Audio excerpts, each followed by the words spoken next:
Welcome back, everyone. Before we jump into our next game, we're going to send it over to Shox, who's standing by for an interview with Lion Gaming's bot laner. Hello guys, this is Shox and I'm joined by White Lotus after the victory of Lion Gaming over Virtus Pro. A very back and forth game, so congratulations. And the first thing I want to ask you about is talk me through the shot calling at the end of that very back and forth game. ¿Cómo estuvo, Mati, el shot calling al final del juego, que estuvo un poco complicado y raro? Es que como que teníamos un setup que era de 1-3-1, el tema es que en el split se nos estaba complicando bastante porque la Camille no estaba pudiendo presionar quizá tanto el Rumble y era bastante molesto porque su Triman Squad entre Blitz, Lee Sin y la Talida me podían tirar el muro y al no tener movilidad era bastante difícil, pero después, o sea, como que era como que controlar la visión del Baron y después como que pelear ahí y, o sea, esa team iba a decir todo, más que nada, quién ganaba o perdía. It was a little bit hard because we wanted to do 3-1-3 split push, but Camille wasn't doing really the damage and has had trouble fighting with Rumble. So by the end of our only main goal was to actually have Baron, and that's why we win the fight. For you personally as AD carry, it seemed like a very tricky game as Ashe versus Blitz. And Lee Sin, how did you keep your mentality positive after getting hooked and kind of dying a bit in the early stages? ¿Cómo hiciste para seguir positivo después de haber muerto un par de veces gracias al hook de Blitzcrank? Como te digo, al no poder split pushear, lo único que nos quedaba era quedarnos medio, era muy difícil ser Ashe contra Blitz, el muro de Talía y todo eso. Pero por suerte mis compañeros cuando les dije, che, me estoy desesperando un poco, pero me intentaron calmar y como que por suerte me pude mantener el mental good. It was really hard at the beginning because all the control they had with Blitzcrank and with Lee Sin, but he started being a little bit desperate, so he asked their teammates for a little more of understanding about it, and they all support him, and that's the reason he actually made it very well. You guys did. You guys get off to a great start here, first victory. What are the expectations for Lion Gaming? Always a lot of pressure on your shoulders for the fans back home. What can you do in this group and in the tournament? ¿Cuáles son tus expectativas para Lion en este torneo y qué se siente tener como tanta presión de los fans en LAN? Bueno, la verdad es que nuestro objetivo sería como que salir del grupo, ganar el grupo y obviamente siento que del otro lado está como que Supermassive, que es un equipo bastante fuerte esperando, que siento que se va a ser el que va a ganar, pero nada, más que nada como que concentrarnos en ganar nuestro grupo primero y después veremos qué pasa. Y con respecto a los fans, siempre como que los fans de Latinoamérica meten mucha presión en los torneos internacionales y espero no decepcionarlos. He says that he is really excited. He wanted actually to just focus on the first part of the tournament. He also is happy to avoid Supermassive in the first part. And about the fans, he's always under pressure, but he feels, well, it's lo último de los fans. Espero no poder decepcionarlos. He doesn't want to disappoint all the fans. Well, you guys did in this first game. Great victory. Felicitaciones. Muchas gracias. And now back over to you guys. Thank you very much, Shox. I have to imagine as an ADC that White Lotus there is breathing a sigh of relief, knowing that the hardest game he could have possibly played is already behind him. Ashe into Blitzcrank, Lee Sin, Varus, the likes. You're happy it's not a solo queue game. When you get those games solo queue, everyone's like, what's wrong with you? Why are you dying when we leave you alone versus all this engaged? Absolutely, yeah. Much nicer in a competitive environment. Now we'll see if the team decides to build more around him, given the fact that he performed and showed up so well in Game 1. But we've got to turn our attention here to Game 2 coming your way. Our next match pits the GPL's GIGABYTE Marines versus LATAM South's Isurus Gaming. Now, for the GIGABYTE Marines, they absolutely smashed their region to earn their spot in the play-ins. What are our thoughts on these guys? I mean, they look like superstars just based off their local performances, right? To go undefeated essentially through the entire tournament, to win in Vietnam and then face all of the other GPL regions and then smash all of that. Like, these should be the absolute best team that we're sending here, and you can only have high expectations for them. Yeah, the other side of the coin, though, is that in a region that is so dominant, you always have to, or when a team is so dominant within their region, you always have to question, of course, the strength of the region and then how that dominance translates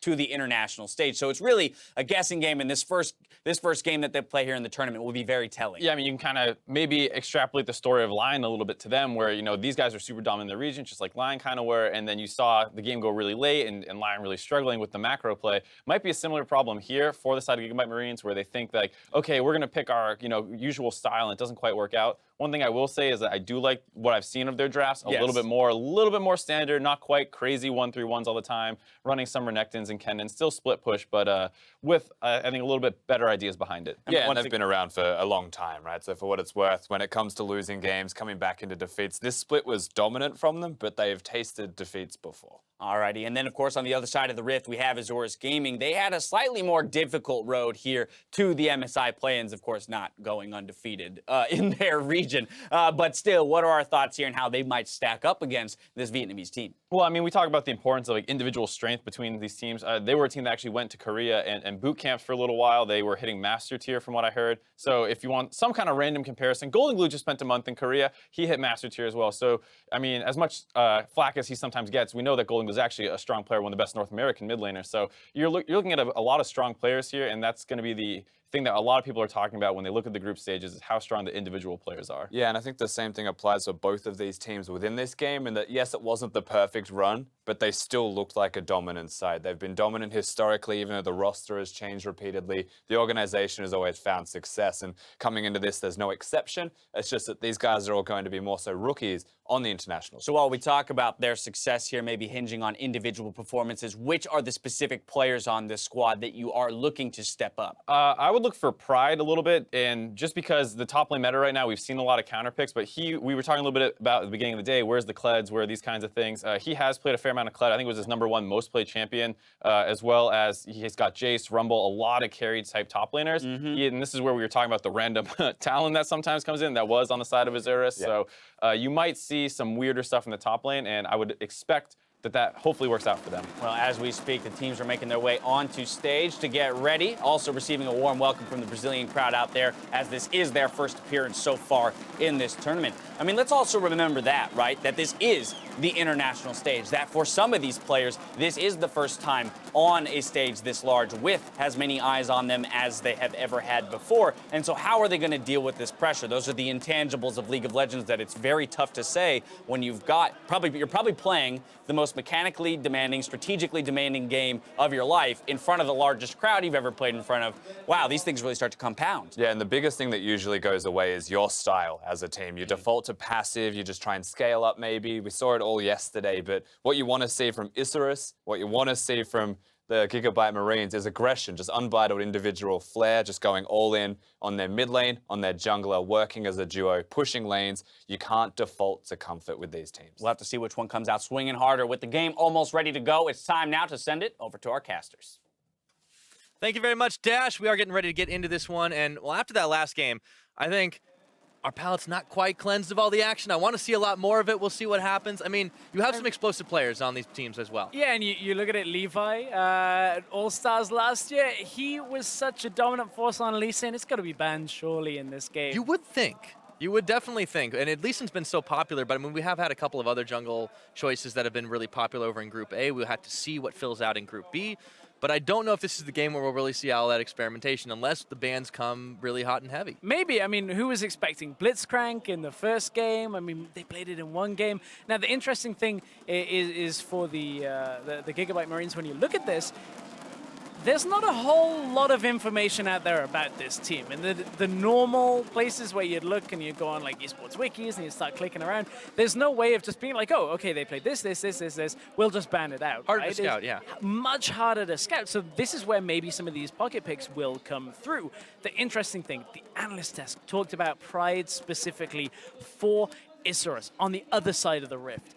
He has got a very large champion pool, and I wouldn't be surprised to see them look to counterpick the top lane matchup for him and give them the leg up in that area of the rift. Right, and we saw, they talked a little bit about like the random talent game and stuff. Like these are the things that they were using to kind of counter out the Rumble pickup, which obviously is still a very highly contested pick, and we'll see if that ends up being the choice for Stark up topside. The guy does like to play a lot of carries. I mean, we see usually things like Renekton though, and they try to snowball off that top side, especially if you get Levi on the likes of like an Elise or something like that. So if the Lee Sin's banned away, we might see that as a possibility. Yeah, we may very well see that as a possibility. I think that this is a very good matchup, just like the first one, where there's expectations coming in, but it seems a lot closer on paper than a lot of people are giving it credit for. Of course, we've seen Levi and Optimus do very well in tournaments before, and a lot of people are saying that maybe that's enough to build for the Marines a win here, but I don't think you can overlook Isurus. Again, like we talked about the rebuilding phase that Lion went through last year. Well, Isurus only finished 7th in the same time last time for the MSI qualifiers, and they've been on a bit more of a tear than they were previously coming up to this event. True. I mean, you talk about dominance in your local region, and they're the one team that really didn't show that. A lot of wins traded back and forth during the regular split. However, the fact that they made it here, they got all the way through their playoff system. They managed to, kind of show up with this roster that had been not fully established for the longest amounts of time. I mean, really, we only see like Pride and Newbie returning to this particular stage. However, there's a reason that some of these guys are pretty hyped. You look at the likes of Emp in the mid lane, and yeah, he's going to be going up against Optimus, which is always going to be a little bit tough. But he comes in with a fair amount of hype himself, and this is a team that definitely has a pretty big champion pool. So I feel like it's going to be hard to kind of like focus on them. Yeah, absolutely. I mean, you look at that, and like Pride's highest played champion is Kled. Newbies down in support is Nami. So we might see a couple of changes to the standard pick and ban phase meta that we have come to know and love, although we saw Blitzcrank in the last game. A couple of other champions in there. QQ Moore's played a Nocturne game. These types of champions, yeah, a couple of Nidalee games that we saw a few over in Europe, but certainly that was like, that's a champion that you say, okay, I'm going to win the early game, and then we're just going to win the game from that. So if Isurus take that playstyle, maybe we'll see one of those champions a little bit more focused on that. And then sometimes that can work in the best of one system, right? Like if you come out and surprise your opponents, you build up a composition that they weren't expecting to see out of you. You can usually take these kinds of things if you manage to get the snowball rolling early. We didn't see it happen in the last game. Obviously, it wasn't built around that on the side of Lion Gaming. They were trying to go for the 1-3-1, as we said, but still starting to get their mid laner ahead. If the same kind of thing happens, if Emp is empowered on like a pretty hyper carry kind of mid laner, we might see that start to get taken to, and maybe the Marines might get taken aback by this. Yeah. Scouting kind of goes both ways, right? It's hard to scout these guys, but despite the fact that the CLS region, may not be looked at as like one of the stronger ones in these smaller regions, maybe the Marines have overlooked them. Yeah, may very well be the case. I mean, you've always got to keep the focused picks that you've seen in history in your mind for Levi and Optimus. Those are the two of the most known players that we've seen come out from the GPL.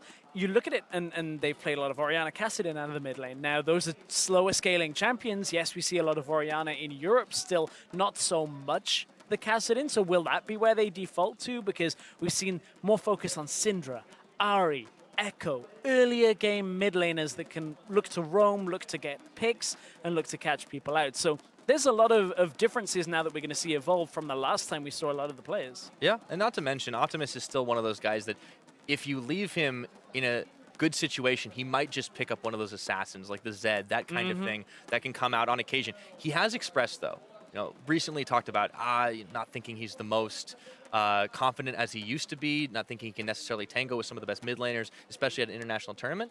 But they've had a lot of time to prepare. They've had a lot of time to sit back and think about it. And even though he's not been the dominant lane presence that he used to be, that can always change, especially when you're throwing a bunch of teams together who aren't very familiar with each other. Yeah, that is very true. And as you said, one thing that to catch out the enemy, like a Blitzcrank, like a Darius that we saw yesterday, just a curveball may very well be enough to disrupt a team from their playstyle. You heard Rusty talking about it on the analyst desk, where a lot of teams will default to a more passive playstyle when they get rocked from what they normally would do in their league. So maybe you do that. You slow down a Levi, you slow down an Optimus. You have to slow down Levi. Yeah, you do.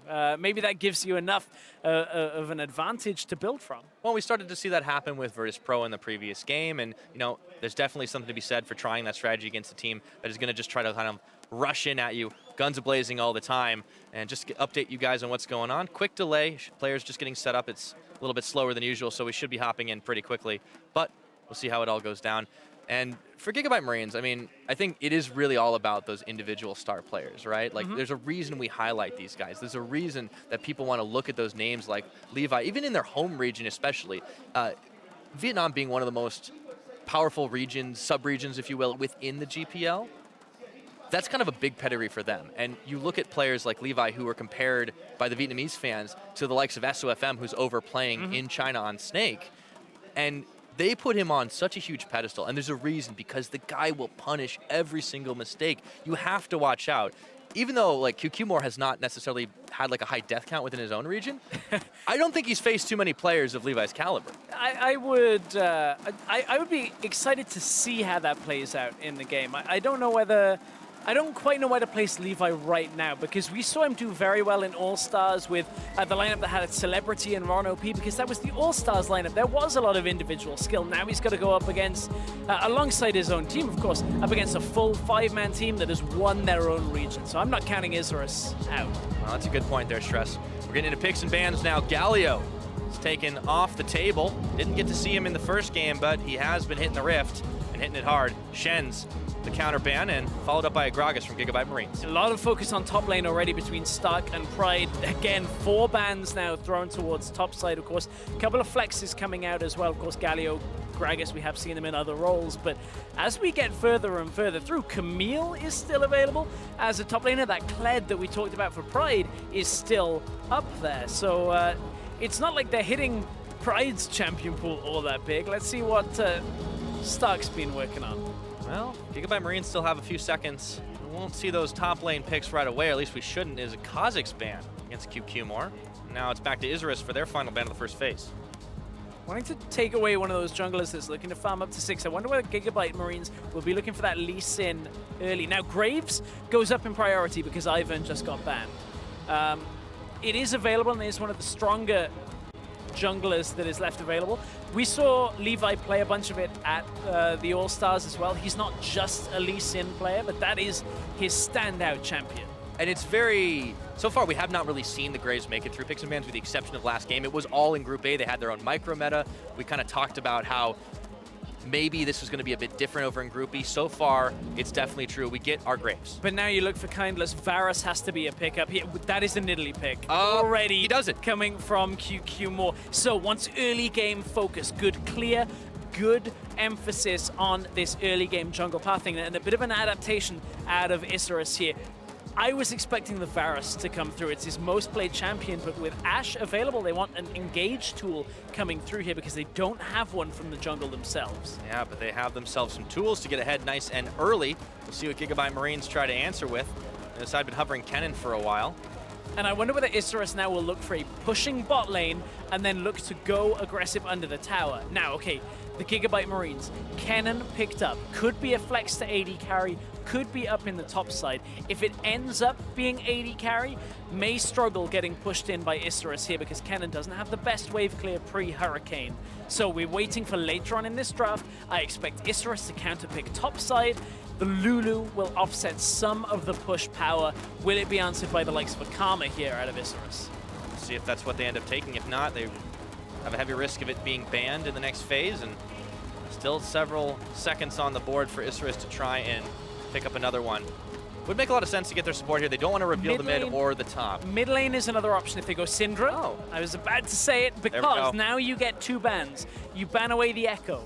You ban away potentially the Ahri matchup, whether it's something that scales more, like a Rise that we've seen a lot, or maybe you ban away Optimus Orianna that we've seen a couple of times. This now gives Isurus the mid lane matchup that they want. There aren't too many options left for the GIGABYTE Marines that are standard within meta play. Yeah, and they deny the Syndra pick from Optimus, one of his more comfortable champions.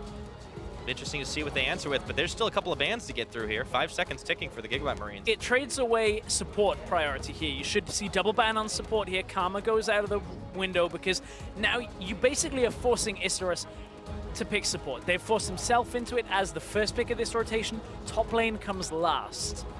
With LeBlanc off the table as well, you don't want to play that high damage matchup in mid lane. I want to see where Optimus goes with the mid lane pickup as we get further on into this draft. Yeah, one more ban left for GIGABYTE Marines. We shortly. should see them banning out. Yeah, this other high tier supports don't want to get themselves poked out too heavily, and it ends up being the Nami actually, so they have been doing their homework. Of course, we said Zyra, but Nami is the most played support for newbie, so makes a little bit of sense, gives good disengage, good, you know, crowd control coming through to protect Kindless. So will it be the Zyra that comes through as the first pick? It is available. The Lulu does a decent job into it. Caitlyn, if they're putting Kennen up to the top side, is probably the area they'll go to, other than Varus. Those two are the higher priority AD carries that are available. But if this Kennen goes top, then we look to Isurus to their top lane, because they won't go for a tank. And this tells us where we're going. Ziggs goes to the bot lane. Kennen goes to the top lane, Isurus now have to play a carry versus carry matchup in the top side. Otherwise, they basically forfeit top. All right, we'll see what Pride is going to opt into here after we see what Stark ends up picking, or excuse me, what Optimus ends up picking up for the final one. Now, of course, it could be a Lulu in the mid lane, but I don't expect it. Still not sure. There's That's the Zillion, though. So this will be Zillion in the mid lane. Does decently well into Syndra. You apply the ult yourself. You deny her ult, the same principle as Echo. But now Isurus. Kled is a tough matchup into the Kennen. You've got Jace that you could play, but isn't the easiest of matchups itself. That is a very swinging matchup. Gragas is banned. You don't want to play a Nautilus. Could you play the Rumble? You'd get bullied around as well. There is the Jace. I threw out a lot of options. I'm not taking credit for it, just trying to talk through some of that mentality coming into that last pick. But this feels very risky. You don't have a whole lot of tankiness in this composition. If anybody gets picked on this team, it's going to be hard to really kind of stop the bleeding there. And GIGABYTE Marines, I mean, they've got a Lulu, they've got a Zillion, they've got a lot of death denial. They do. They've also got a lot of decent push out of the GIGABYTE Marines when you look at Graves, Ziggs, Lulu, all paired together. But Isurus have Poke, Nidalee, Jace. Ashe has threat of dive presence that comes through with the arrow. The same can be said for Syndra. If somebody stays under the mid tower for too long, or any tower for too long, you get poked down, you get engaged on, and Isurus look to take control of the objective game. Seems like the lane phase is going to be very telling for this matchup, the way things are playing out. We talked about individual matchups, individual strengths, but coordination will definitely be tested in this matchup between the GIGABYTE Marines and Isurus Gaming. Interesting compositions. We get more of them. It's nice to see a Ziggs bottom lane, as always. It'll probably be a very quick clear of the tower, unless somebody gets a dive on. We'll find out as we're loading up onto the Rift. I want to know from you guys at home who you think is going to walk away with this one. Will it be the SEA representatives, the GIGABYTE Marines? If you think so, hashtag GAM win over at LOL Esports. Once again, and representatives from LATAM South, it is Isurus Gaming, hashtag ISG win. Poke Comp versus Death Denial, and a whole hell of a lot of push. It's going to be pretty back and forth, I think. A whole lot of support, of top lane and support bans that came through in this draft as well. And it's ended up with a Kennen, Jace top lane matchup between Stark and Pride. An interesting one. It's not tank versus tank. We're going carry versus carry. Push potential. One kill can easily turn this lane into a dominating presence for either team. Yes, it can. Crowd cheer goes up as we get ready to rock and roll. From Sao Paulo, wherever you are in the world, this one is going to be a banger, I think. We'll get ready, loading up into the Rift, but this matchup, especially in the top lane, I want to go into it more, Stress, because you talked about carry v carry. No one's holding anything back. This is a comfortable matchup, though, for Stark. That guy loves to play carry champions. I can't wait to see how all in he's going to go, especially if he's got Levi camp in his lane. Levi, excuse me. Yeah, we'll see if Levi can get up there and help out Stark. I just hope the crowd keeps it up. You know, all the thunder sticks going. Oh, they do. Very passionate crowd, as always. Making a lot of noise, and if you're wondering, a little bit delayed as we have a pause to start the game off, but that just heightens the tension. It does. Crowd can keep it going. This applause isn't for us, Devin. No. So it feels a little we bit got to earn it, James. It's okay. This is more like the noise that they'd be making if it was for us. A little bit of a subdued silence, nothing to worry about. But you know, the crowd have been itching to get into like all of these games. Yesterday, when the Red Cannons were playing, it was that was deafening. Deafening crowd. I mean, it's a hometown heroes. You have to give them some serious credit for that one, and they definitely showed up, only dropping that one game against Supermassive. Crowd continues keeping on making that noise, but all the same, you got to have a lot of fans from some more local leagues as well. LATAM North and South, not too far away from where they're playing in Brazil. On the other hand, a little bit farther away, Southeast Asia. GIGABYTE Marines had a bit of a longer flight to get there. Yeah, just a little further, but as we get closer to this game, this is a very different setup to game one of the day. Game one of the day, we saw 1-3-1 setup. A little bit more focus on the Talia, the Rumble on the other side of the Rift. But the GIGABYTE Marines looking for a bit more of a fast push when you get the Graves, the Kennen together, the Ziggs. It's been a while since we've seen Ziggs in the bot lane. Yeah, but that push power cannot be denied. The only way to really deal with it, trying to poke out, trying to keep him from throwing the bombs and the satchel charge on the tower, and like that nice. for Isurus on the other side, poke, focus, a lot of siege when you've got the Ash Arrow coming through, the Syndra stun. I mean, it's just a hail of AoE and skill shots that you have to try and two-step away if you're going to be going into those towers and sieging. But if they can get a pick, that starts to kind of unwind really quickly, right? I mean, Jace does have some like straight-up engage potential once he shifts into hammer form, but you don't really have a whole lot of survivability. The Nidalee can get popped really quickly. Like, you kind of need to surprise and really quickly take out a few members if you're on Isurus Gaming right now. I'm glad it's not Trevor and Martin or the Visual Quick. They would be going on this quite heavily. Martin would be making some let's not get into that demands. one. No. Hey, this is a family broadcast, all right? This is an important game now. First game of the tournament For both these teams, yeah. for Marines and Isurus. As we are getting ready, as you said, it is a connection issue coming into game one. Well, sometimes it happens. Yeah, they're going to be switching out. Monitor just getting word that minor tech stuff on stage. But fortunately, the crowd keeps it on going. I mean, these guys just got a lot of the energy. It's a big, important tournament for all the teams involved here because there are only 2 spots available, one from each group to make it into the group stages. It's just the pre-section. It's just the play-in right now. But all these teams, everybody has a good shot at making it in. However, once you make it through this, you face off against the likes of the Flash Wolves, against the likes of TSM. It is going to be a hard climb to try and make it to Rio de Janeiro. That's an unenviable task, right? You look at 2 teams that TSM and Flash Wolves. I would not want to come out of a group stage right into having to face one of those 2 teams. All right, we're in. We're into game. Yeah. It's a long way away, though, right? Like, there's still a lot of games to play here, and it starts right now for Isurus Gaming and GIGABYTE Marines, and there's a 5-stack in this brush. They're going to spot Optimus, and he does a quick 180, heading right back, but Isurus aren't done just yet. Let's see where they end up going here. A couple of wards placed in, but you can see Levi and Stark are actually going to get a little bit of counter wards as well, so this has been matched. Yeah, it has been, and Stark can get vision down in the top side. It's an old setup at the level 1 that we always saw. As soon as you get information on the bottom side, you put someone in top side. We've seen a couple of almost sick plays already in the level 1 with the Blitzcrank last game. No Blitzcrank this game, though. That's for certain. Optimus just checking the bush. Now, to note, Optimus is running that teleport. So that allows him to not only join in fights, but try and push back Emp in this mid lane. Of course, you can recall out, TP back into lane before level 6, push it back. You deny Emp any kind of lane presence. One of Syndra's biggest strengths is typically that you can get a big CS lead, you can bully people around. Well, with the teleport on the other side, as long as Optimus doesn't, misjudge damage and end up dying, he should be fine in this laning phase. Nice leash there for Levi on the Raptor camp to start things off with the bomb going down a little bit early on. Graves, of course, wanting to get that fast farm up to level 6, and you can see a very different story for the likes of QQ. This Nidalee, a lot of early gank potential.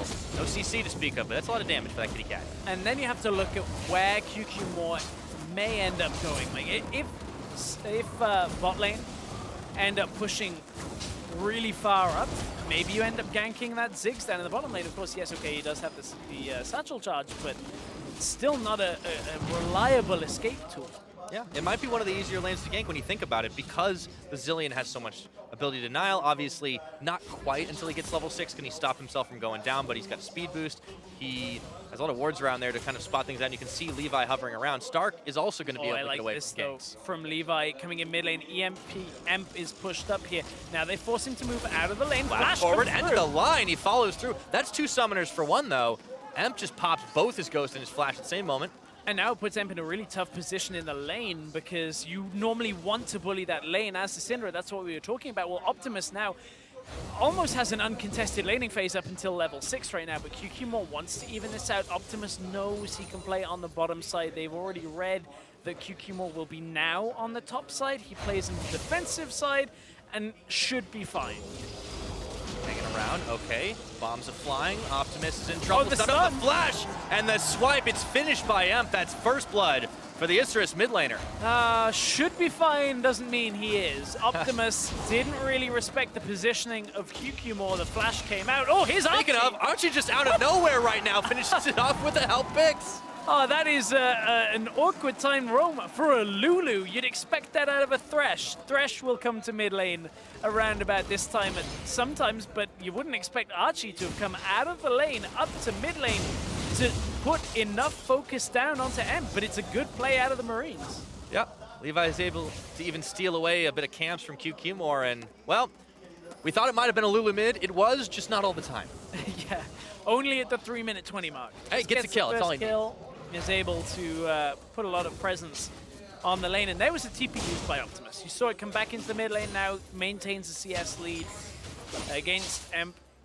One kill on the Syndra, though, does kind of put it back in the face. Yeah, they're definitely going to help out for Emp for a while. However, you can see Levi has no qualms about just camping through this lane. Flash forward for Optimus. He gets the double bomb off, and the line dodging forward. Do they have the damage? Oh. They do! Levi takes it to him. Right back in the middle of it. That is 2 deaths already for Emp. So I'll quote Rusty in the analyst desk from earlier. We think mid lane focus is going to be what Group B is all about. Well, with 3 kills into game 2 of the day, and they were absolutely correct. Everybody has been mid lane. This is a big stack of minions being pushed in. QQ More doesn't want to let this go to waste, so does step in to try and clear it out. But Emp is not having the easiest of games here. On this, Syndra gets counterpicked to some extent by the Zillion. The Marines looking in top form. Yeah, I was going to say earlier, Optimus had died with his flash up, but he ended up using it to get the kill. Kindless is real low here. And in comes Optimus. Here we go. One auto throws the bomb, forcing the flash and the heal, but he's still gonna get it. Optimus with his first kill of the game. Optimus has no time to do anything else but throw watches at Kindless. Gets the kill. Newbie died. We didn't even see how that happened. Looked like he was just caught out. Had his flash. Isurus has not had the best start to this game. They get capitalized on in mid lane from a very early gank from Levi. Kindless and Newbie pushed up in the bottom side. We said maybe QQ More could have ended up looking to come bot side, but he was busy dealing with mid lane. 4-1, 6 minutes into the game. This is one of the best starts that the Marines would have been able to hope for. Yeah. Isurus are definitely put on the back foot for a while, and at least Optimus is sympathizing with QQ More. He picks himself up the tier. But it is Isurus who are trying to start this one off. Let's see if they can turn it back around. Newbie and QQ More are on a roaming spree, but Archie's already got a ward in that brush, so he's going to be able to spot them out. Let's take a look at how it all went down by. Oh, good satchel charge. Onto the slow. Kindless, they already know he's dead, so now they turn their attention to Newbie. And Newbie tried to get the kill. Exhaust came out, and it was just easily red. Optimus didn't even need that auto attack either. No, he could have let it tick down, but nah. All right, let's check in with, you know, a little quieter matchup up in the top side. Pride TP's back into lane. And that's going to be followed by Stark. But now that they both just hit 6, they both don't have teleport. It looks like not going to be a whole lot of focus on any other lanes for those guys. They're just kind of stuck in almost a gentleman's agreement for the time being. Yeah, Stark just TP back up himself. And, I mean, we talked about how that lane maybe was the one that would get snowballed. Nidalee maybe comes up top side. Graves maybe comes all up. mid lane, no. all the time. Mid lane and bot lane. Now Levi's here. Mindless. Knocked in once again. He's cut off. Nowhere for him to go. He tries to get a few more shots onto Archie, but Slay does just that. Zillion's here again. Optimus once again. One bomb, not connecting on the second. He's taking tower shots, but he has got himself nice and safe. Picks up the kill off the back, but Archie goes down to the tower at the end of it all. Not the cleanest dive, but they get 2 for 1. No, this game has already been blown wide open. QQ More wants to go on Stark here. Slicing Maelstrom not available. Does have the lightning rush. QQ More wants to chase him down here. Oh, can he get the finisher just yet? No. Stacking. One more shot, he would have been able to get stunned up and didn't want to take that risk right now. Stark is backed off. This is going to prompt Isurus Gaming to be able to push in the top side, but unfortunately, you can't race the Ziggs to first tower. No, you absolutely can't. Gets that empowered W, blows up the tower, nothing really left to fight for. Isurus, I like the fact they bring Emp up here though. Trying to push up, trying to get anything back in their favor for Isurus here. It's not going their way in a lot of ways in this game so far, Pyro. Yep, not even having the blast cone coordination. Isurus is definitely facing an uphill battle, and the GIGABYTE Marines, more experienced, more veteran players on this side, at least when it comes to big international stages. However, Isurus Gaming, they're not out of it yet. It's still very early in the game. There's still a lot of chances for them, but they're going to have to slow down Optimus. They're going to have to stop Slay, and they're going to have to keep Levi from diving into them constantly. I think the difficulty now, though, is Isurus don't have too many play patterns that benefit them, because Optimus has TP, he can clear out the bot side, can join in mid if he's needed. Same for Stark. TP not available, but the summoner of choice is already there for the top lane. And you can see Isurus need to get both farm onto Emp, Kindless, and Pride. They need to get gold from somewhere to try and recount this loss, but Pride could end up getting caught out if Levi comes bot lane and puts the pressure on here. If they leave mid lane for too long, Ziggs will just take that tower very quickly. And the fact that it's a Mountain Drake that comes in with this fast pushing composition out of the GIGABYTE Marines makes it real difficult for Isurus to try and stem the bleeding of these objectives. Yeah, this is going to be siege all over. So just shy of 10 minutes into the game, it's a big advantage for GIGABYTE Marines. They have themselves 2,000 up in gold. They have the first Mountain Drake. And even with the swap up top, Kindless and Newbie aren't able to push the wave fast enough. But the thing is, this is where Kindless and Newbie are almost in the wrong place here, because they can't push top out. They can't extend that far in the lane, and it means there's not enough people in mid lane to defend, so either QQ more has to play more around mid, or Kindless and Newbie now have to trek through the jungle, try to come to bot side, and nobody is collecting the next wave of minions experience because it's not a safe spot to be in. So for Isurus, it's difficult to try and move lane to lane against a fast pushing composition because Ziggs will clear it out from a distance. You've got double TP on the other side. Isurus have to play off 2 lanes when GIGABYTE Marines can play on 3. Yeah, it's going to be hard. Those numbers definitely don't favor Isurus Gaming for the time being. GIGABYTE Marines pushing up towards the top side out. And Stark doesn't have a tower to fall back to, but he's perfectly happy because he's got Levi, and now you got massive oversight. This is what GIGABYTE Marines needed. They needed time on this mid tower, and look, they've seen Kindless top. The arrow, okay, it hits. Zillion ult comes through. Can they take him down? Scout of the week, but Zillion ult's still on. They're trying to hesitate for just a second, and they can't quite do it. He's going to come back up. But will he live through it all? Satchel Charge is not going to be enough. Emp manages to grab himself a kill, and in goes Optimus. Onto Archie, flashing away. Bombs on to keep him stunned up. Spear's going to get dodged out, but all of a sudden, Isurus Gaming, they're looking to charge down mid lane. Great arrow from Kindless. Hits from the top lane into the mid lane. The tower still goes in favor of GIGABYTE Marines, but that went a lot better for Isurus than maybe it should have. Now Pride, in a lot of trouble. Picks up the bomb and the blast cone. Boom! Nicely done. Optimus, 3 kills on the game for this guy. He doesn't miss with those explosives. Slay's not looking too shabby either, so the carries of the GIGABYTE Marines are looking good. And meanwhile, it's time to push the second-tier turret. Kindless can't stop the bleeding here. It certainly looks like in this game, if I was an investment broker, I'd be putting everything in Stark Industries. Oh, apparently that's the right strategy right now. Stark not anymore. Dump it, crashed, dump it. It crashed. Sell. They still managed to get Newbie, though. I mean, this is what we talked about at the beginning. It's such a squishy comp. They find anybody and they can take him down. Unfortunately, Stark thought he had more backup than he did. I mean, turns out the Avengers weren't in town at this point. This is actually Iron Man 4. No, but they do have an Autobot in the mid lane, so that's fine. Archie's gone down, QQ more.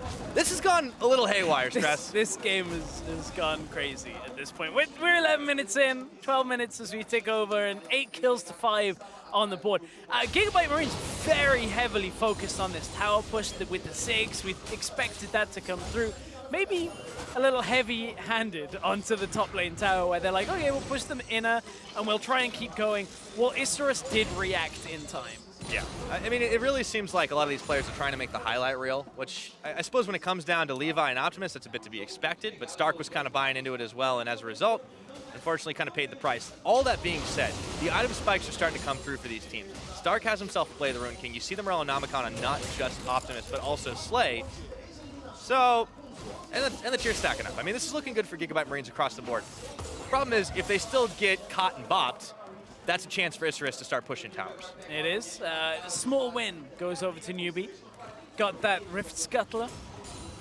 It's not a dragon, but... No, but it could let you get the dragon. Dragon or the Baron, sorcerers. you know, several minutes down the line. You have to get a few more of that before you get the vision of it.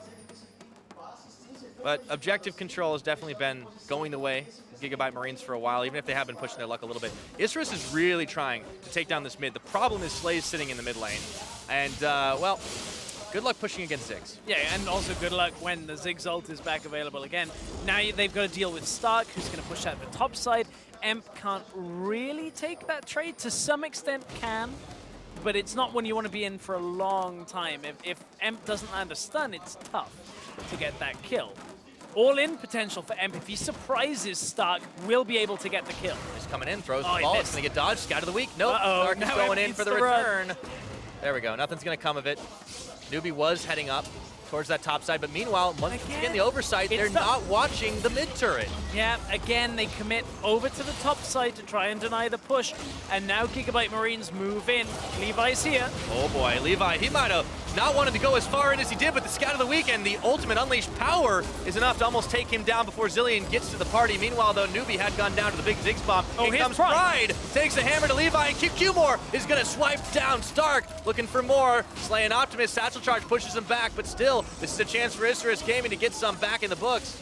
Slay's going to keep them off it for now. Yeah, Slay now just needs to throw out a little bit of wave clear just to hold through. It's enough for now, but that mid tower is under threat. He can't clear the minions out from underneath. It doesn't have the ultimate available. Bouncing Bomb isn't quite enough, not quite strong enough. Good response out of Isurus. They collapse on the GIGABYTE Marines, and this game, the next dragon is going to only accelerate this one through. We've got an Infernal Drake, we've had a Mountain for the tower pushing. Well, we'll see whether Isurus can get this, end up being able to close the game, because QQmore, 3-0-2 on this Nidalee, that's some devastating poke that's going to start coming through. Yeah, and not to mention, he does have a lot of collapse potential. This is exactly what you need to do on a Nidalee in the early stages of the game. They're going to be relying quite a lot on their jungler to try and help them build up some of these leads. Like the skirmishes is still very effective. We don't talk about Nidalee as like a team fighting champion, but skirmishing when you have a numbers advantage? Why the hell not? Well, we don't talk about Nidalee as a team fighting champion for good reason. Not the best team fighting champion in a 5v5. However, as you said, split up a lot better off in this one, and to some extent the GIGABYTE Marines will be more split up. They have the double teleport, which means at the end of fights they'll be fine, but this time Stark loses a third of his health on this initial exchange. Oh, that is nasty. Can he finish him off before the slicing down finishes? He can! Pride in the 1v1. Yeah, Pride lands that first Q, is able to get right onto him. More damage comes through. Ashero's gonna nail Slay, and that is still gonna mean Levi is gonna get the last smite shot off on to the Dragon. QQmore trying to go in and get a kill picked up of his own, but at the end of the day, GIGABYTE Marines secure the objective. Tense one though, and Pride is uncontested on top side while Stark is still respawning. This has been a really fun game already. We're only 16 minutes in. Now GIGABYTE Marines gonna TP up there. I believe it's Stark. No, it's Optimus. As double TP is available, so you've always got to guess. They were both sat on Fountain. But Optimus clears the way pretty fast. yeah. Who'd have thunk it? Kindless and Newbie down on bottom side. You can see, though, that Isurus Gaming is not letting up pressure on side lanes anymore. This is nice to see when you're up against the Ziggs. They've given up all their outer towers and one inner, but now that it's harder for GIGABYTE Marines to get any more of those towers as far back as they are, this is opening up the map a little bit for Isurus. Exactly. The picks have slowed the game somewhat in favor of Isurus, because if GIGABYTE Marines are constantly getting 3 people in front of a tower, that's when they can take over, but they put focus on the Infernal Drake. Now clear out some of the wave behind that tower, but I mean, that tower had gone anyway. There was no way that Slay was clearing out that wave to stop the tower going down. So as it stands, Isurus are able to knock down the last outer of themselves, and it's still a very close game. I mean, it's 500 gold difference, and we've had more kills than minutes. Pride's in trouble, though. Let's see if he can get out of this one. He does get a shock blast on to Levi, who keeps on chasing him down, reloads the shotgun. Flash. Levi's not going to follow Levi thought it. about it for a second. You just see that hesitation just for a brief moment. Yep, thought about getting in there, thought about going over the wall. 3 control wards already out around this Rift Herald for the GIGABYTE Marines. I don't think they're going to put that much focus on it. It does help Stark if they can pick that up, but it doesn't necessarily make or break the game for the GIGABYTE Marines. They are much more focused on the towers, trying to some extent group up around towers, maybe even put their attention towards that Infernal Drake that comes up in a good few minutes. We've got another one, though. I mean, we wanted an action-heavy game, and not only did we get it, but the dragons are going to help this whole situation out, too, right? Like, none of those ocean drakes. We don't want any regen in here. We want damage. Champion structures, doesn't matter what, just give us damage. Stark, on the other hand, wants to reduce damage. Ninja Tabbies have come out, trying to rock, paper, scissors Pride here. Pride goes for the Merc Treads to reduce the stun duration. Stark goes, okay, I'm just going to try and reduce all of your damage. Few more caught. Ooh, collateral's not enough. That was close. Uh-oh. Hops out in time. Dodging bombs. QQ more stepping up on that one. So that ultimate will be down for Slay for a little while here, and also for Levi. 18 minutes on the clock. Everyone's focusing on mid lane. QQ more's actually gotten back up on the health bar, too. He does have the heal. Ooh. That spear was a pixel away.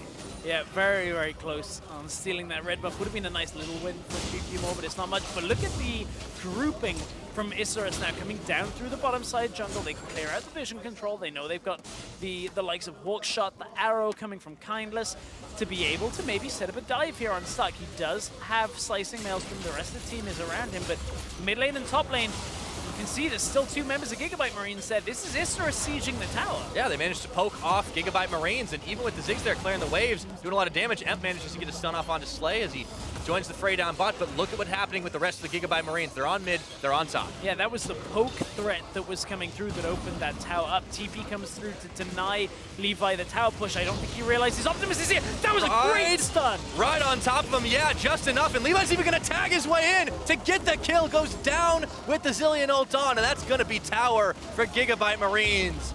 Hell of a play there. Oh, Optimus. He knew exactly how to play that with Levi. He says, Levi, you bait. As he jumps on you, as he goes to the skies, double bomb, stuns him in place. They had the Zillion ultimate. Levi didn't even need to flash out of the tower or anything like that. Pride gets baited right in. The tower goes down. GIGABYTE Marines are in the head of Pride after that one. Having definitely a good time in those individual plays. A little bit of teamwork does go a long way, though, and Levi and Optimus are no strangers to it. So they get themselves ahead in the kill counter. They've been ahead in the gold counter. Isurus, though, are not as far behind as you could have expected from the way the game started off. Remember, they were on the back foot. It was 4-1 in kills for a while. But as we've gone further and further in this game, they've been finding picks back. We'll see if they're able to keep doing it. This has been a very back and forth trade heavy game now. Those 2 Drakes that have come through. No one saw that. Marines. Yeah, it's okay. Look, he just wanted to stack the tier a little bit more. Ah, gotcha. Okay. Had to throw out a couple more Deliberate. cues. Just gonna say the 2 Drakes that have come through for the GIGABYTE Marines, I'll be pretty happy with for now. Another Infernal in 50 seconds coming up. But of course, Baron is always the looming threat. You look at the likes of Pride, of QQ More, Kindless, like the 3 of them will deal with Baron quite quickly if left unattended. So That's true. Always got to keep that into account when looking at those Drakes once we pass the 20-minute mark. But there is the Mountain Dragon on GIGABYTE Marines, and they're not shy for damage, even if it's not best for taking out the Baron. I doubt we'll see any fast take attempts on that side, but the Dragon might be another story. 15 seconds till that one's up, but look at where Pride is right now. He's still relentlessly pushing in the bottom side, and Stark's not quite there. Well, the reason Stark isn't quite there is because without a bot in a tower, Stark was putting himself in position where he could either move to Baron or move to bot lane, depending on where he was needed. He didn't want to have to teleport through. Pride's got out. However, the rest of the team are grouping. Look at where Isurus are. They've already forced the teleport out of Optimus. And Stark flashes forward, keeps on throwing the shurikens, gets the stun, scout of the week, and Stark is going to claim the kill. Isurus a little slower to get there now, and it's a 5v4 for GIGABYTE Marines in this bottom side. Yep, Isurus couldn't quite close in fast enough. That was a spear thrown out onto the Dragon. This is risky. You don't have enough to really take this, so it's not a 50-50 flash over. Levi, can he get the steal? No, he fights too early, and QQ more gets the final shot, but now GIGABYTE Marines trying to take the fight here. Bombs covering the escape, blast cones, and Isurus, they get out with only losing Kindless. That's a trade you have to think you're happy with at this stage of the game. Well, they lost Pride before. Now Kindless is down for 26 seconds. Is that a Baron attempt that comes out from the GIGABYTE Marines here? Yes, it's against Poke. There's a lot here, but the GIGABYTE Marines still have the numbers advantage. Isurus, we're not expecting that mid-siege. However, it's going to be Slay going down. Emp's able to take him out. Archie had already gotten the Zillion ultimate on. Optimus thought that ult was hitting the Lulu, and it was actually coming towards Slay. Saw the animation start and thought he had it saved. Mind games go both ways sometimes. Stress now. Levi stepping forward is going to have to dodge away from the spear. Just a few pixels and he would have been nailed by it. Slay's down for still 19 seconds. Stark pushing on the bottom side. But GIGABYTE Marines can't get anything off the back of it. And here's the Dragon that started it all. So this was fast enough that Isurus thought they could take it, but look, they split their focus. The smite comes down from Levi. No smite even used on QQMore's side of things. Optimus didn't even need to see where that explosion went off. And then the unfortunate Zillion ult that followed. Yep. Well, you can't get him 100% of the time. Optimus has been pretty solid on saving the lives of his teammates this game. But unfortunately, when you have 2 low health members, you have to choose. Sometimes you make the wrong choice. Don't have favorites. Like, I mean, personally, I would save the guy that does more damage. But hey. yeah. But what if you're saving the guy that can save the guy that does more damage? I think you're thinking too deep. And I don't actually know if Archie had his ultimate up and available in that one to keep himself alive, but all the same, ended up being one more kill. It's been very hectic. It's hard to track every single thing that goes down in some of these situations. Isurus have been taking it to GIGABYTE Marines after the start of things. As the arrow goes a little bit wide, you can see they're stacked towards the Baron pit, but Pride on the bottom side, he has his TP up and available. Scuttlecrab was tanking up pretty much everything, but he goes down in the end. I mean, that arrow does a couple of things there. Yes, it's a miss as the first thing, so you don't add it to the accuracy tally, but it means that GIGABYTE Marines have to step back away from the entrance to the jungle. Allows them to clear it out. Optimus ulted himself on that one. That's Wild Growth Archie and used it, Chrono yeah. Shift down, though. There's a bit of a window for Isurus now. In exchange for just Emp's ultimate coming through, so not bad trade on that one. All right, so we have a rare moment of relative silence in this game. It has been so action-packed. Skirmishes all over the map, everyone teleporting in to try and save the day. But Baron is definitely the objective du jour. Everybody wants to grab the big purple worm right now to be able to push down the side lanes. But who's going to win when it comes down to these big 5v5 fights? That's the question. Well, it depends whether Emp gets that ult onto Slay again, or like even Stark. Stark, if you can catch him out. Stark is going to go towards the Reckless build of Frozen Mallet by the looks of things coming through. But, I mean, Isurus have managed to really slow down this tower pushing composition out of the GIGABYTE Marines. Now, it doesn't necessarily lose its bite later on, but the opportunities to siege are a lot fewer and further between. It's more difficult to step up towards an inhibitor tower and in a tower this late in the game, because if you don't control the vision on the way there, you get caught. You lose somebody, and then your composition loses all sense of composure. And when you're looking at the damage that Isurus are bringing out, too, it's quite easy for someone to get bursted down. And, well, fortunately for the GIGABYTE Marines, they do have both those crucial life-saving ultimates back up and available. We don't have to necessarily kill someone to try and force them off an objective, right? Like, that's how poke comp works. You don't have to get the kills 100% of the time, as the double bombs are inches away from QQMore, dodges them out. Now, it has been Ward Wars. We'll see if it turns into a little bit more than that. QQMore sending a spear flying as he fades away, popping back from Levi. Still on a clear mission. Yeah, I think, you know, the Marines just setting up as many control wards, clearing out with the sweepers. They know that they got the push on the bottom side for now for Stark, but Stark isn't about to take that tower in the bottom lane. I don't think he can really afford to take head-on trades with Pride that effectively. This is just kind of ping-ponging back and forth in the bot lane. As a result, we have that standstill for a little while, and it's also pretty critical that Isurus got that Dragon. If that had gone the way of GIGABYTE Marines, that is a huge amount of AD and AP percentage that you have on top of what you're already bringing in terms of this damage composition. So Isurus have to be pretty happy with the fact that they've been able to keep pace with this team for a while. Yeah. What a strange cadence to this game.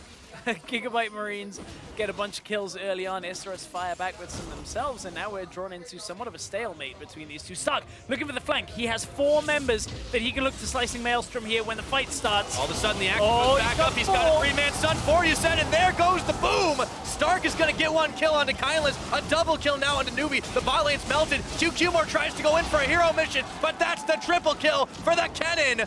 Levi chasing off Emp, and you gotta think that's Baron. 3 kills with nothing in response yet for Isurus.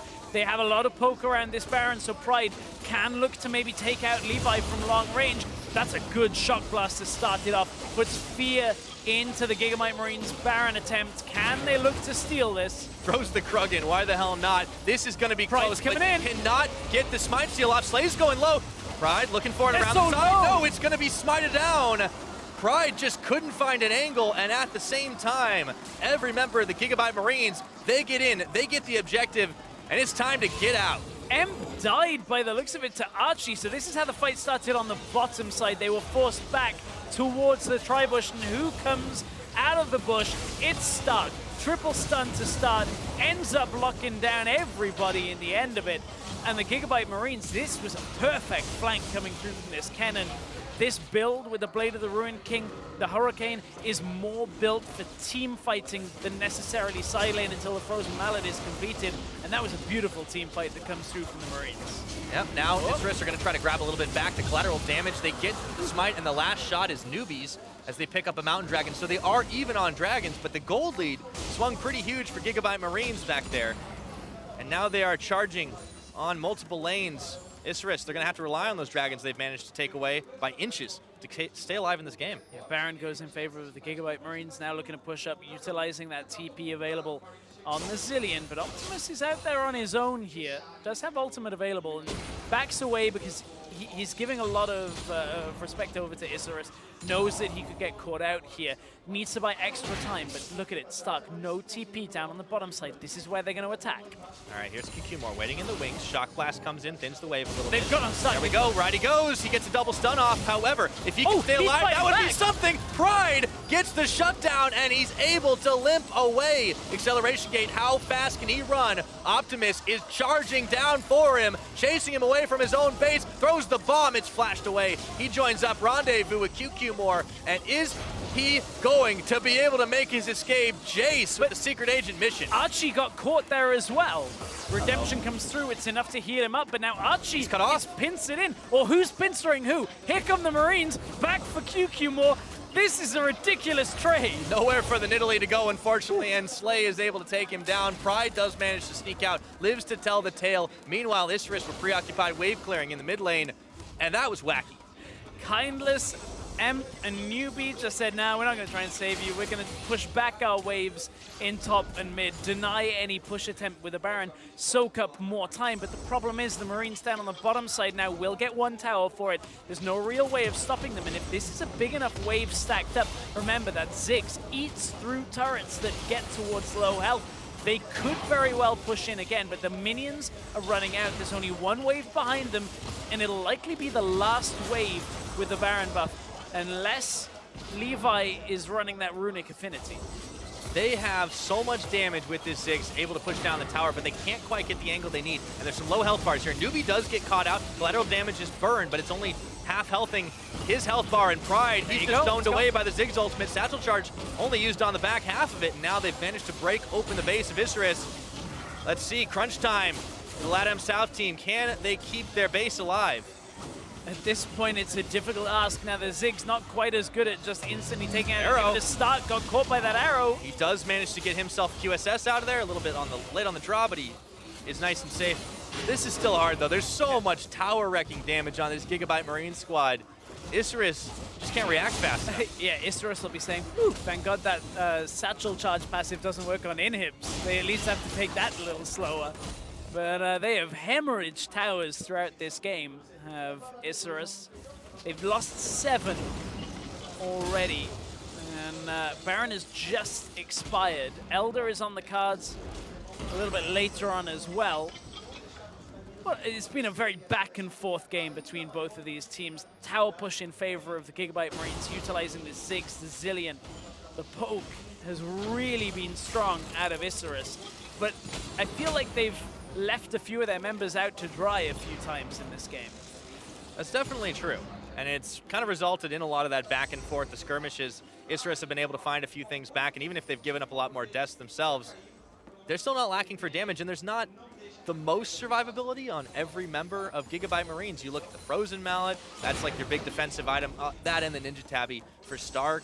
You see the Locket built by Archie, and after that, there's not a whole lot else. So these are some squishy members both sides around. It really comes down to how well Optimus and Archie are able to utilize their ultimates. Yeah, very true. And if they do manage to weather the storm through that Syndra damage, then I'm not saying Isurus lack for damage other than Syndra, but outside of that ultimate, it's a little bit more of a prolonged fight that has to come through. And if the spears don't land, the shock blast don't land, the arrow, if it doesn't land, oh, Slay's already dead! Emp killed him! All of a sudden, that was right now quick, and it's a 4v5. GIGABYTE Marines, they gotta be shaking their heads at what the hell just happened. Optimus ult and Wait, Archie's ult is up. Kindness is dead. Levi just flashes in to even those odds right now. It's a 4v4 with no AD carries, no bot laners, I should say, left on the map right now. However, there's a stream of minions in this bottom side. Stark leading the charge. Isurus have to react nice and quickly, but can they save their base? Stark is going in. He's got his ultimate on, but it's not going to get the stun up just a second. Here we go. Optimus Archie taking a little bit low, but the redemption was there. Pride trying to push back Stark on an all. Levi is able to take down Newbie in the back half of it, and QQmore goes in. He has to go golden because he was exhausted down. Emp's going to get taken out for a double by Stark. GIGABYTE Marines, they're running through this base. They're just going to go for it. It's only QQmore alive. This has been a very extended fight. The GIGABYTE Marines going to stop QQmore from cutting the wave behind them. Stark's going to run him down. Looks like they want to end this game. Stun up. It stops him for a moment. He's able to heal, but it looks like it's just a game of cat and mouse in reverse, I should say, as GIGABYTE Marines look to finish off the final tower. Kindless all the way back to Fountain trying to snipe, but he's taken out for the ace. That's going to be the game. 23 kills, and the GIGABYTE Marines flexing their muscles. That was less cat and mouse. Looked more like Meowth getting dealt by Pikachu in most of the episodes on that one. GIGABYTE Marines, they start this game with a mid lane gank, and I don't want to say never look back, but the GIGABYTE Marines continue to take the pressure to Isurus, try to get as many towers as they could with this Ziggs. It's been a while since you and I have casted a game with the Ziggs bot lane, but this time works out very well for the GIGABYTE Marines. Yeah, it's funny you say never look back, because I honestly think a lot of these teams would have benefited from looking behind themselves. There were a lot of flanks this game. All the same, GIGABYTE Marines, they were the more powerful team, and even though Isurus was able to find openings, was able to punish them time and again, it just wasn't enough when you look at how fast they were pushing turrets. And that one flank that you have to keep in mind, that flank with the Kennen Stark top side coming down behind Baron, triple stun, cleans up the fight. And that really sealed the deal for the GIGABYTE Marines. Yeah, absolutely. You don't have to be AP Kennen to be able to make a big impact in those team fights, and he was doing that. He was cleaning up on the top side as well. Excellent moves from them all around. But for more on that game, we're going to go ahead and send it to Dash and the analysts. Thank you very much, gentlemen. GIGABYTE's Marines starting off their tournament with a victory here in a very skirmish-oriented, high-action game, especially in those early minutes. And before we get to those early minutes and all the focus and skirmishing that we saw in the mid lane, let's talk about champion select. Because yesterday, of course, we saw Graves on the ban list for basically the entire day, while Lulu was receiving pretty high priority, if not being first picked, being first rotation on the red side. And yet, Graves, Lulu end up on the same team here for blue side. Something that you wouldn't normally expect to happen at all did happen in this game, and I think you'll only find this occurring when Isurus actually compete on Summoner's Rift. They are the players in the team that want the Graves, and so by foregoing it and not banning it themselves on red side, they do run the risk of the Southeast Asian side and GIGABYTE Marines taking it. They do. The question we do have is why was Lulu not there? But what we can say is that they immediately went to Nidalee. So they first picked Nidalee in response to the Graves, which is exactly where QQmore wants to be. He wants to match the tempo of the jungle, clear at the same speed, and then try and 2v2 with Emp. Exactly, and then of course with that, those early action, junglers that have the ability to get into the lanes, we had incredible attention to the mid lane, brought to you by Acer here. 5 early game kills, all centered around the mid laners in some way, shape, or form. Right, so you see this is after Emp had already received some attention. They're gonna go and close out onto Zilean. They pick him up, and then during this time, you see Lulu kind of charging up the mid lane. She's gonna get involved in this play as well. And as this kind of replay rolls out, Graves was just there. Blew both of he already Synchronous blew the summoners. summoners. This was a repeat follow-up gank, and then they both show back up this time to finish off Emp. That's the first couple kills. They repeat gank Emp again. He's not having a good day at the start of this.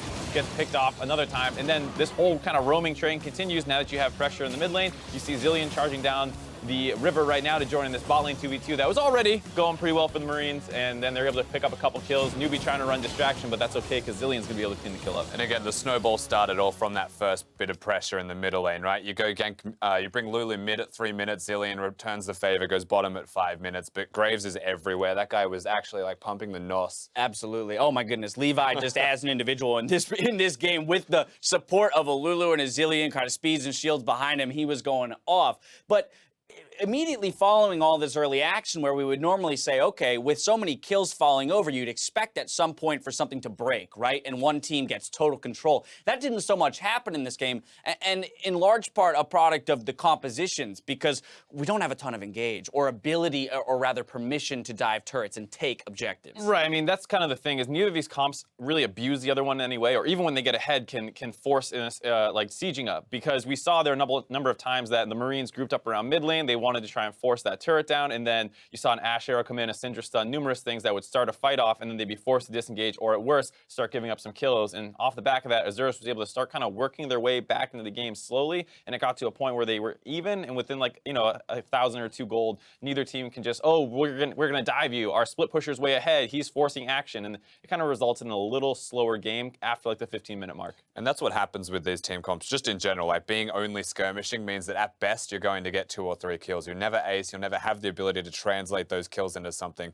And it's 300 gold, it's 600 gold. Right. It's not going to give you the extra items either. So it takes a lot of time and constant skirmishing to get those advantages. Right, and then you're just waiting for that one fight that does kind of net just enough kills or a large enough man advantage that you can push for larger objectives. That finally came 28 minutes into the game here. A beautiful flank here by the cannon. So usually, 80 cannons cannot perform flanks because they don't have the utility to get them off, but you see that on the side of Isurus Gaming, they were totally blindsided by this. They were focusing on further into the jungle. They have no idea that the cannon's coming on the backside. He's able to get a free flank off, stuns them all up, gives his team the ability to AoE them down, and then they chase through for kills. Usually AP Cannon has things like a Zanya's, like a Protobelt to get involved in the fight. 80 Cannon does not have those extra utility items available, so usually those kind of flanks can be difficult, but if it's completely blind and the enemy team is already spending their cooldowns on the other direction, you can get involved in a play like that. Perfectly illustrated here by that gold graph as well. You see it exactly the 28-minute mark is where there's a 3 to 4K gold jump,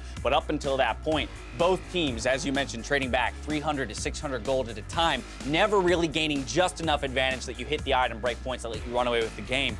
You know, overall, though, I think it's very interesting for both of these teams to see this skirmish style and then determine, okay, in future games, is Isurus Gaming going to be comfortable playing with so few options when it comes to starting fights, having received this loss here today? And they're a team-fighting team. If they're ever behind, they try and default to the 5-man unit, but they've got the tempo-based jungler. They don't have the capabilities to team fight outright. It's more picks and skirmishes. And honestly, I just feel like GIGABYTE Marines matched that and said, we're going to never die to your skirmishing. We'll get to the team fights, and we'll just try and be better players at the end of the day. And that's exactly what they're able to do behind all of their star players on the top half. And it was mid lane focused, as we said. I mean, they're at the early game, but also too in terms of the players that they're playing around. We saw the Ziggs 80 carry, right? Not necessarily looking for the hyper carry out of that. That's to serve taking turrets down. And so very much a different focus from what we saw yesterday in total team style. Right, and I think the scary thing for Isurus here is now that you've kind of seen them just take a lot of jungle bans this game, and this might be a little bit of a blueprint for other teams to try as well, because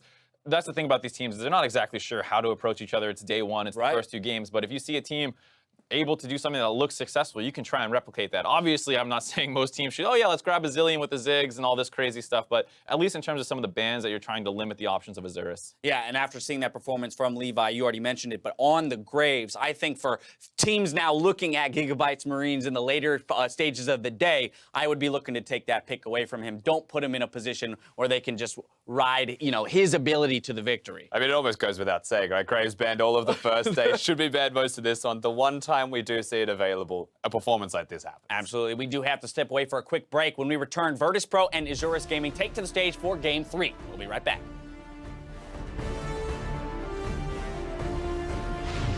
Side and should be fine. Hanging around, okay. Bombs are flying. Optimus is in trouble. the Stun stun. up the flash and the swipe. It's finished by M. Real Zillion's low here. here. And in comes Optimus. Here we go. One auto Optimus. throws the bombs, forcing the flash and the heal, but he's still gonna get it. Should have. Now Pride, in a lot of trouble. Oh, picks up the Tick, bomb and the tick, flash tick. gone. Boom! Initial exchange. Oh, that is nasty. Can he finish him off before the slicing down finishes? He can! All of a sudden, the action goes back up. He's got a 3-man stun for you, said, and there goes the boom! That's gonna be the game. 23 kills, and the GIGABYTE Marines flexing their muscles.